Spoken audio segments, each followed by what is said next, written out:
Hello, lovely. So today, again, I want to talk about mom guilt because this is something that's been on my mind recently so much.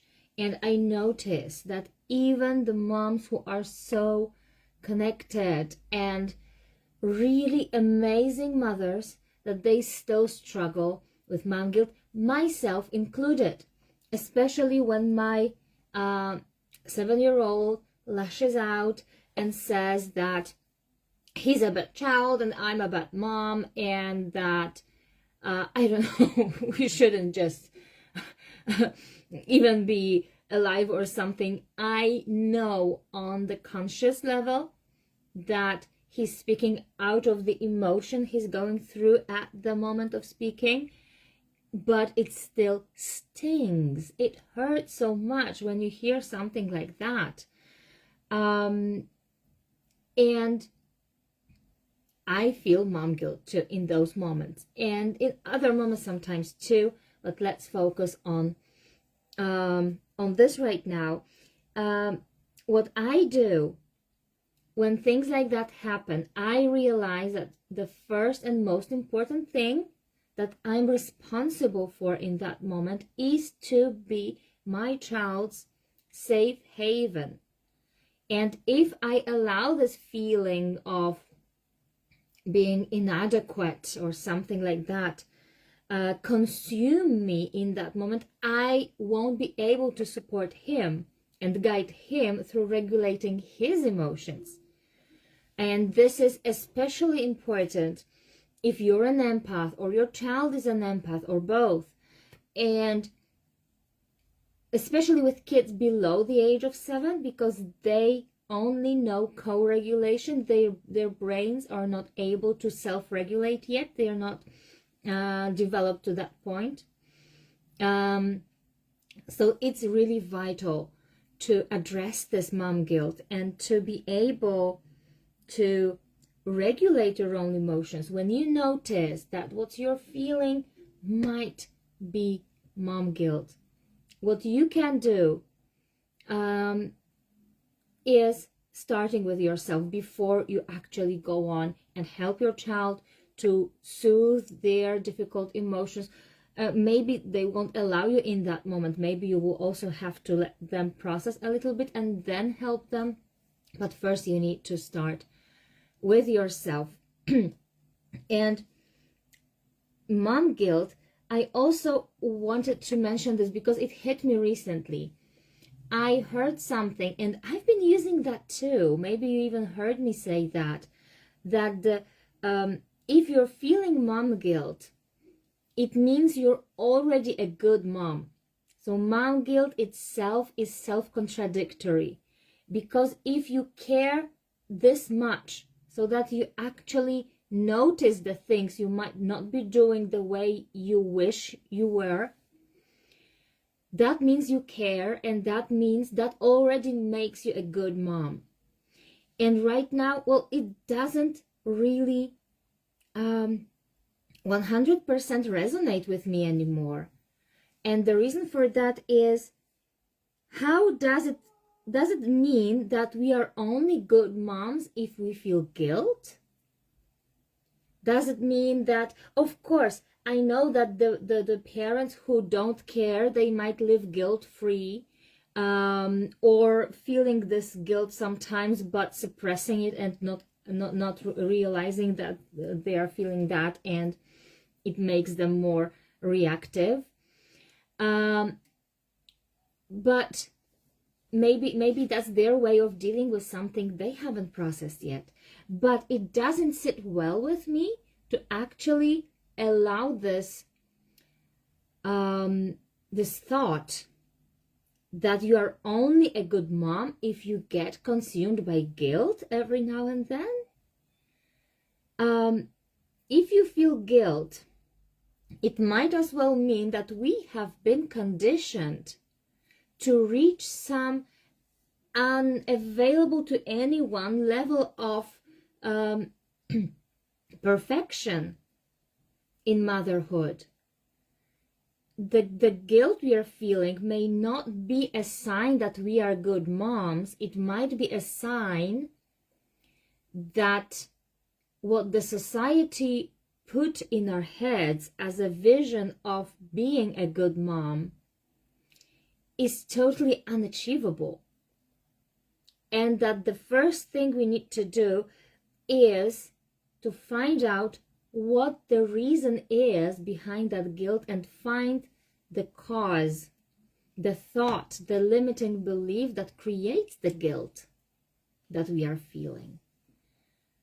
Because if you are a mother who is deeply connected to her heart and you can regulate your emotions and you can respond to your children with love, and you learn about child development and see what you can actually expect of them at a given level of development, at a given stage, and you act upon your own inner guidance, supported by a little bit of knowledge, but mainly inner guidance, there's no way you're not a good mom. I don't believe that. So how do we actually regulate that mom guilt so it doesn't stop us from becoming this deeply connected, loving, intuitive, responding with love mother that we all want to be? So I have this 5-step framework of emotional regulation. I call it the steps of emotional regulation. So first step is letter S for emotional state. You need to realize that what you're feeling is actually mom guilt or guilt in general. And then the next step is triggers. So you want to find out what thoughts and patterns inside of your head are actually triggering that mom guilt. Because it's not what you do that creates the mom guilt. It's what you think about what you do that creates the mom guilt. Right? Does it make sense to you? Can you follow that? Can you give me a comment if that resonates with you? It's not what you do or you don't do that creates mom guilt. It's the thoughts you're thinking about what you do or don't do that create mom guilt, and or any other emotion. So if, for example, one mom is getting their kids to some extracurriculars every day, 5 days a week, and she ends up burnt out, but she still feels that this is what her kids need, it might be because they are this kind of extroverted, ambitious person. She might still feel, for example, that she doesn't connect enough with her child, and that might trigger the mom guilt, even though she puts all of her heart to help the child just thrive in this way. Another mom might stay at home for 5 days and don't take her child to those extracurriculars, but they do certain things together, go for walks, cook together, bake together, craft together, and she still might feel mom guilt because she doesn't get her child to extracurriculars. See where I'm going? It doesn't mean what you do. It doesn't mean that what you do creates the mom guilt. It simply means that what you think about what you're doing that creates the mom guilt. So whatever your child needs, whatever you feel your child needs, just follow your heart and what your child is telling you. That's my golden piece of advice, my golden nuggets. And if you feel that something is missing, you might want to reorganize your life a little bit, but maybe it's not that there is actually something missing. Maybe it's just this thought. So before you drown yourself in mom guilt or act upon this mom guilt, first try to Maybe just ask your children, ask your partner, ask the teachers, or just ask your own inner knowing whether this is really an area you're failing at, or is it just the pressure of the societal expectations that is creating the thoughts in your head that create the mom guilt. So as I said, the first two steps are find the emotional state and find the triggers, meaning the thoughts that you're thinking, the stories you're telling yourself about what you're actually doing. Then number 3, empathize with yourself. Allow yourself to feel that emotion. Allow yourself to, because if you don't do that, you will be suppressing that. And when you suppress it, it stays. It gets stored in your body, and then it will spring out in the least optimal moment. Number 4, letter P in the steps is perk up. So do something opposite. So if you feel bad about yourself, if you feel this mom guilt and you know why, you have processed, you have felt the emotion, now it's time to change your vibration. It's to shift into a more positive thing. So do something for you, or connect with your child deeply. If you feel you need this deeper connection, just do that.